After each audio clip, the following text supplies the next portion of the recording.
Hey guys, பல million வருடங்களுக்கு முன்னாடியே இந்த உலகத்துல வாழ்ந்துட்டு இருந்த டைனோசரஸ் அழிஞ்சு போயிடுச்சு அப்படிங்கிறது நமக்கு தெரியும். ஆனா அதே மாதிரி இன்னும் பல உயிரினங்கள் அப்படி அழிஞ்சு போயிருந்திருக்கு. கிட்டத்தட்ட 5 மில்லியன் ஆண்டுகளுக்கு முன்னாடி அழிஞ்சு போன உயிரினம் தான் இது. அதுதான் அனிசோடன்ஸ். அனிசோடன்ஸ் அப்படிங்கிறது அழிஞ்சு போன உயிரினங்கள். இது பல மில்லியன் வருடங்களுக்கு முன்னாடி யூரோப்ல வாழ்ந்ததா சொல்லப்படுது. இது ஹெர்பிவோர்ஸ், அதாவது புற்களையும் செடிகளையும் சாப்பிடக்கூடிய ஒரு உயிரினம். இது இலைகள், பழங்கள், வேர்களை தான் அதிகமா சாப்பிட்டு இருக்குன்னு சொல்றாங்க. இது நகங்களோட நீண்ட முன்னங்கைகளுடையும் குறுகிய பின்னங்கால்களோடையும் தனித்துவமான தோற்றத்தோட இருந்திருக்கு. அனிசோடான்ஸோட முன்னங்கைகள் நீளமா வளைஞ்ச நகங்களோட பவர்ஃபுல்லா இருந்திருக்கு. இது கிளைகளை புடிச்சு இழுக்கிறதுக்கும் தோன்றதுக்கும் உதவியா இருந்திருக்கு. இந்த உயிரினம் 59 இன்ச்சஸ் உயரமும் 600 கிலோ எடையும் கொண்டு இருந்திருக்கு. இந்த உயிரினம் கிட்டத்தட்ட 5 மில்லியன் வருடங்களுக்கு முன்னாடியே அழிஞ்சு போயிட்டதா சொல்லப்படுது. இது யூரோப் காடுகள்ல வாழ்ந்துட்டு இருந்திருக்கு. ஆனா இந்த உயிரினங்கள் குழுவா வாழ்ந்ததா இல்ல தனித்தனியா வாழ்ந்ததா அப்படிங்கிறது தெரியல.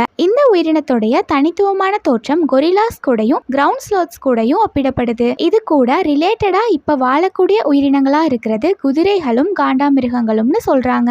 இந்த அனிசோடன் உயிரினங்கள் கிட்டத்தட்ட 5 மில்லியன் வருடங்களுக்கு முன்னாடியே மயோசின் எபோச் காலகட்டங்கள்லயே அழிஞ்சு போயிருக்கு. இந்த உயிரினங்கள் ஏன் எப்படி அழிஞ்சு போயிருக்கு அப்படிங்கிறதுக்கான காரணங்கள் முழுமையா இன்னும் தெரியாம தான் இருக்கு. ஒருவேளை காலநிலை மாற்றங்கள்னாலேயோ இல்ல பிற உயிரினங்கள்னாலேயோ இது அழிஞ்சு போயிருக்க வாய்ப்புகள் இருக்குன்னு சொல்றாங்க. இதோடைய படிமங்களும் பல இடங்கள்ல கண்டுபிடிக்கப்பட்டிருக்கு. இந்த படிமங்களுடைய கண்டுபிடிப்புகள் தான் இந்த தனித்துவமான உயிரினத்தை பத்தின தகவல்களை நமக்கு கொடுத்திருக்கு. இதே மாதிரி இன்னும் வித்தியாசமான பல உயிரினங்கள் இந்த உலகத்துல இருக்கு. அதையெல்லாம் பின்னாடி வர வீடியோஸ்ல நம்ம ஒன்னொன்னா பார்க்கலாம். இதை பத்தி நீங்க என்ன நினைக்கிறீங்க அப்படிங்கறத கமெண்ட்ஸ்ல சொல்லிடுங்க. இதே மாதிரி இன்னும் நிறைய வீடியோஸ் பார்க்க நம்ம சேனலை சப்ஸ்கிரைப் பண்ணிக்கோங்க. நம்ம சேனல்ல டெய்லி நியூ வீடியோஸ் வந்துரும்.